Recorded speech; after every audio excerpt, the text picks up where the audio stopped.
বিশেষ করে Kolkata night Riders যেন এখনো বুঝে উঠতে পারেনি তাদের সঠিক টিম কম্বিনেশন কি হওয়া উচিত, আর এটাই বারবার তাদের খারাপ পারফরমেন্সের অন্যতম কারণ হয়ে দাঁড়িয়েছে। পরবর্তী ম্যাচ কলকাতা নাইট রাইডার্স মুখোমুখি হবে দিল্লি ক্যাপিটালের সঙ্গে। এই ম্যাচটি হবে দিল্লির ঘরের মাঠে। নিঃসন্দেহে কেকেআরের জন্য এই ম্যাচটি অনেক কঠিন হতে পারে। জয়ের রাস্তা খোঁজার পাশাপাশি কেকেআরকে তাদের আরো একটা বড় সমস্যার সমাধান করতে হবে। এবারের আইপিএল এ কলকাতা নাইট রাইডার্সের পরিকল্পনা অনুযায়ী কিছুই হয়নি। বোলাররা কয়েকটি ম্যাচে দলকে বাঁচানোর চেষ্টা করলেও বারবার তাদের ব্যাটিং লাইন ব্যর্থতার কাল হয়ে দাঁড়িয়েছে। দুর্ভাগ্যবশত এখনো বোলিং লাইন তাদের ছন্দ হারিয়ে ফেলেনি।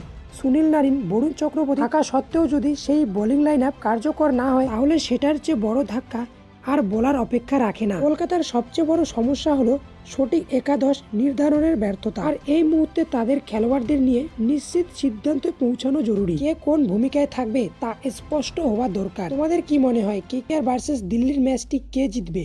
অবশ্যই কমেন্টে জানাবে। ভিডিওটি ভালো লাগলে একটি লাইক করে চ্যানেলটি সাবস্ক্রাইব করবেন।